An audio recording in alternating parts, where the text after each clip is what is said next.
armatuuritulesid tahtsid näidata.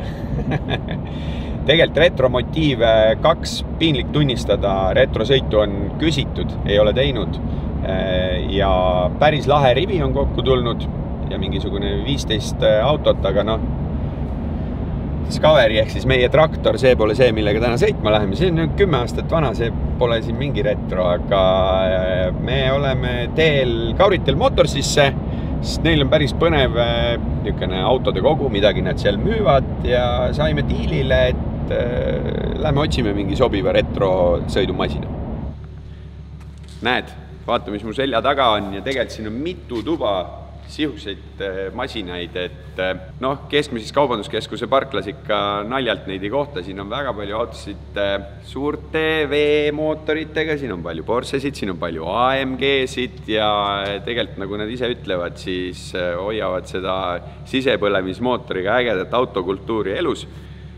Vist juba mainisin, mitmed need autod on müügis, Vegos filtreerid välja, Kauritel ja siis leiad, mida müüakse, aga noh, siin on ka niisugune kollektsiooni asi kõrval. Risto selja taga!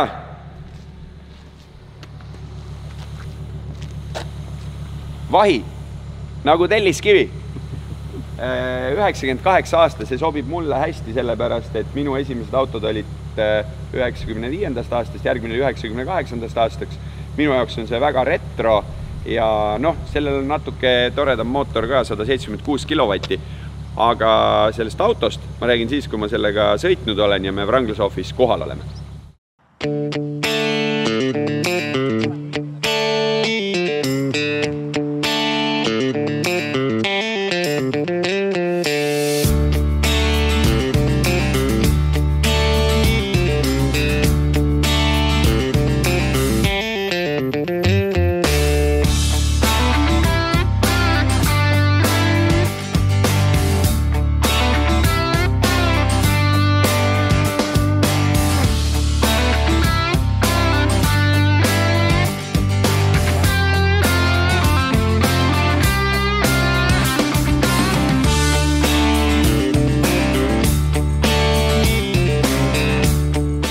Volvo on toodud masinavärgist alla garaaži juurde kohale, kokku 15 autot, aga kuna Risto, kellega me seda päeva alustasime siin kaamera taga, läks drifti võistlustele Hispaaniasse vesurit filmima, siis tänast retromotiivi näete läbi Oskari silmade.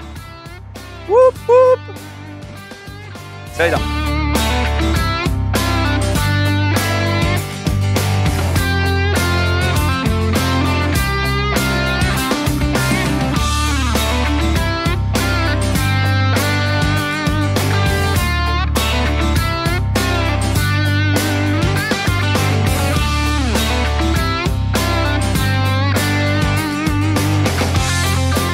Nii, tervist Anti, mis pilliga täna sõidad? Lancia Teesis, ma arvan, et see on kogu rivi nüüd kõige uuem auto ilmselt siin. Et eks ta nägu on retro moodi, aga ega ta nii retro ei ole, kui see ülejäänud parv siin kahjuks. Aga no ütleme, värvi peab lisama kogu üritusele ja ma arvan, et on piisavalt triik asi, et sellega kaasa sõita. Saan aru, et sinu missioon on tegelikult eluaeg 100 autot omad, et mitmes pill see sul on? See on nüüd järjekord 63. Et eks siin tempo on üles-alla, mõni aasta neid autosid väga palju olnud. See aasta on natuke raskem, sest et tehti see registreerimistasu, et siis see natuke pidurdab kogu seisu. Aga ei, üldiselt läheb kenasti ja muidugi sellel ostjat leida pärast saab olema challenge. Aitäh sulle!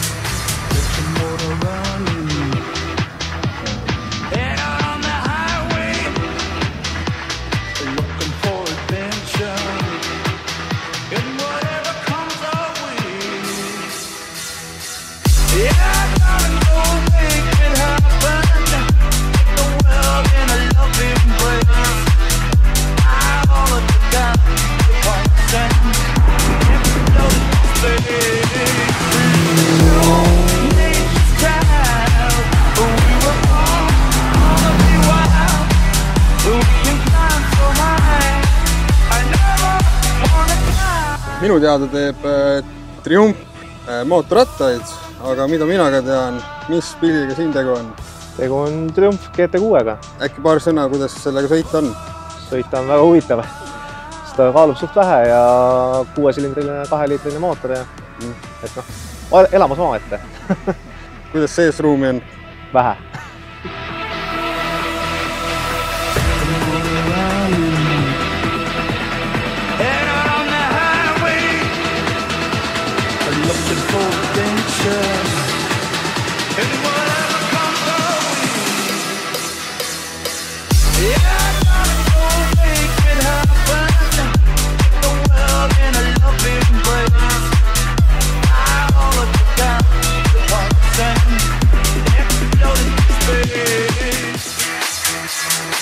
Nii, tervist, Martin! Tervist! Mis pilliga sõidame praegu? Praegu sõidame 96. aasta Volvo 850 T5, 176 kilovatti, esivedu, midagi on tehtud siit-sealt. Ütleme nii, et väga lõbus ja väga praktiline pereauto. Ega ma ausalt öeldes ei teadnudki, et see on üks minu unistuste autosid. Aga on sul veel mingid põnevaid fakte selle masina kohta? No üleüldiselt see konkreetne eksemplar on pärit Saaremaalt, et tervitused Sandrile siit. Väga hästi hoitud, ilusa nagu väga niisugune puhas kere on tehniliselt väga heas korras. Eks ta on niisugune hea Lego ka, et kui kuskilt midagi läheb, et siis tavaliselt on niisugune ise tehtav easy fix või et niisugune hea Lego. Aga mingi huvitav lugu selle auto kohta, et legend võib-olla üldse, või legacy, mis selle autol on, et see auto oli ju tegelikult, Volvo oli ju hästi niisugune pereauto ja niisugune CEO-de masin. Aga et nad tahtsid teha turundustrikki, et panna see siis sinna British Touring Car Championshipile sõitma marketingu eesmärgil. Ja palusid, kui ma õigesti mäletan, kas mingisuguse Inglise mingi töökoda pidi ehitama selle auto neile. Ja kui need vennad läksid Volvo tehasesse nagu neid toorikuid tooma, et siis parajasti sedaanid olid otsas. Ja et siis saidki need 5 uksega sellised nagu telliskivid vendadele kaasa antud ja sellest ehitatigi. Et tal on niisugune tugev ringraja nagu legacy, mis on väga cool minu arust.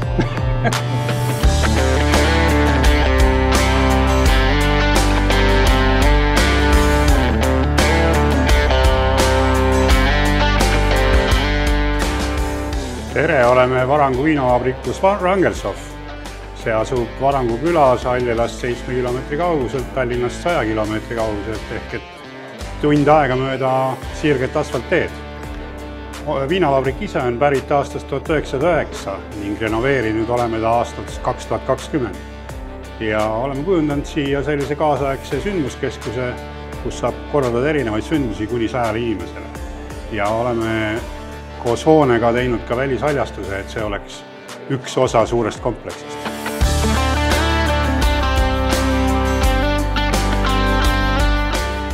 Tegemist on siis 88. aasta Nissani 300 ZX-iga. Mootoriks tal V6, kubatuuri 3 liitrit ja üks pisikene turbo aitab tal siis jõudu tekitada. Sõidurõõmu kõige tähtsam osakaal on selles, et pakkuda rõõmu nagu teistele kaasliiklejatele. Et rõõm on see, et sellised autosid ei tule vastu, et kui sa liiklusse selle paned, siis sa oled sellega nagu punane lill valgete keskel. Ühe kõrval kuulsin, et üks vist teine samasugune on Eestis, mis ei ole taastatud või? Just nii. Üks valge on ka selline veel, aga taastamata kujul. No auto ma ostsin 2017 suvel, et nüüd sellel suvel saab 8 aastat täis, et see on nüüd 8 aasta töövili. Praeguseks hetkeks on ta ikkagi suures osas valmis, viimistlemist tahab, et ta on nüüd sõidus alates maikuusest, et praegu on esmased nagu sellised suuremad sõidud sellega.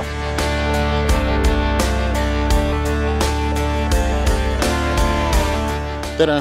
Tere! Oskar, kuidas su päev läks? Minu päev läks suurepäraselt.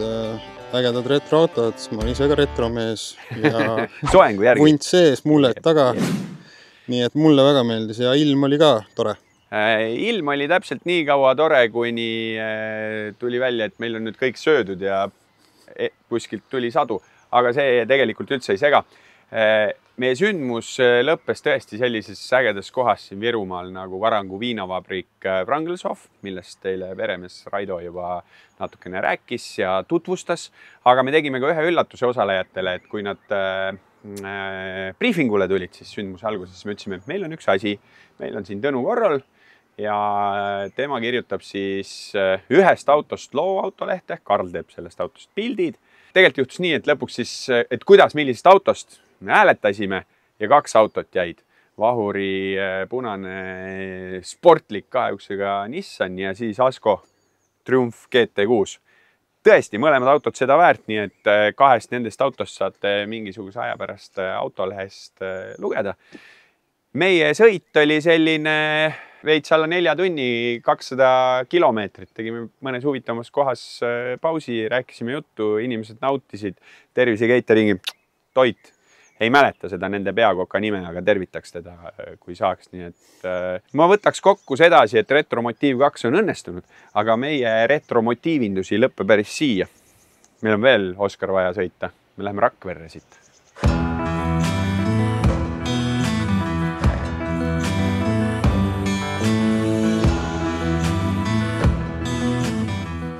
Me oleme hästi salajases kohas ja Retromotiiv ei saanud läbi, nagu ma ütlesin. Aasta 72, Cadillac Eldorado, nagu Märt tuletas meelde siis Cardigansi videost. Erase and Rewind? Ei, peab mõtlema. Cardigansi My Favorite Game oli hoopis see laul. Boom! Me viime selle auto Tallinnasse, sest et ta on siin seisnud. Vaadatakse kõik asjad üle, et võib-olla teeme sellest ka mingi eraldi video. Keerab paremini kui see Volvo. Must number, 72 aasta. Äge. 100 kilomeetrit puhast rõõmu. Ja näen. Nii, mis nüüd on? Tuleb põlema? Ja. Näed on ja. Roheline ka põlema. Kõik on täis, luks. Et sealt ülevalt ma pean ise välja sõitma või? Sõitma siit välja, ma arvan, sest et siit saad kohe hea selle kabani tunde.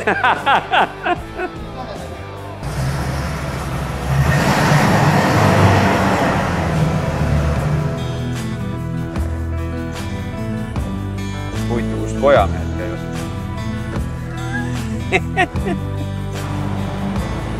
Okei. Võib-olla peame tankimas käima. Aga vaatame selleks, mis see Jõelähtme Olereki ajaks, et lõpuks oleme tagasi siin oma toas ja lubasin veits selle Volvo kohta rääkida. V70, ma juba ütlesin tegelikult, et see on 98 aasta, tal on 2-3-ene mootor, 176 kilovatti äkki. See konkreetne auto 280 sõitnud ja Veego portaalis 9500 euri üleval. Päris omapärane sõitmine oli. Selles mõttes automaatkast vahetad seal Eco ja Sport režiimi vahel. Ta kindlasti ei ole mingisugune sportlik ja püssauto, et selles mõttes ta sinna retro-vibeside hulka sobis, aga kui natukene suruda, siis sõitis kiiresti ka. Aga näitan veelgi. Põhimõtteliselt ju nagu minu omane R, Raiko. Tegelikult R oli vanasti siukstel Volvodel tähestas seda veits käredamat versiooni, ehk siin on siuksed laedavad väljad, see oranž värv, üldiselt kandilised autod mulle meeldivad. Meil oli täna palju asju vaja vedada, ma tegin nüüd juba pagasniku tühjaks, aga no come on, mehed. Ära seda veini näita. Seda ei näita. Kui palju võib ühes autosse ruumi olla? Põõm! Ja siis, Oskar, tule salongi, tule sealt poolt, ma näitan sulle asju. Sisu! Jumala lahe, elektriistmed, siis hästi pull see nii-öelda pardakompuutri, siuke pöördlüliti, aga näed kõik info ära, kütusekulud, värgid. Kui tahad, kuulad raadiot, kui tahad, kuulad kassetti, kui tahad, paned siia 3 CD-plaati, sest siin on Dolby Surround Pro Logic helisüsteem. Ja no ma ütlen selle 98 aasta pilli kohta on seal tegelikult mingisugune hunnik lisasid peal. 4 korda elektriaknad, kõik võimalikud tudutuled, püsikas, mingisugune traction controlli lahendus. Nagu ma ütlesin, siis siin on sportlik economy ja see vist on mingi talve winter värk käigu kasti lahendusel. Istme soojendused, ikkagi Põhjamaade auto ja no kliima ja 4 vedu. Ma ei tea, Oskar, kuidas oli siin kõrval tiksuda? Väga mugav ja ruumi oli palju. ruumi, jah. Ma ütlen ka, see on selle auto. Istmesoojendus oli juba sees. Pidin välja lülitama, ei meeldinud. 8 kraadi ikkagi õues, mida sa siin enam istud soojendad. See on üks, ütleme, minu mõistes siukene oma touchiga auto, mis seal Kauritelis müügil on ja jumalast big up, et mehed andsid mulle siukest masinat. Aga vaadake, meil on ikka väga-väga palju ägedamaid, mis siin video alguses kaadrist läbi käisid autosid, aga samas why the hell not endale võtta projektiks üks cool Volvo V70, aga kohtume järgmisel retromotiivil.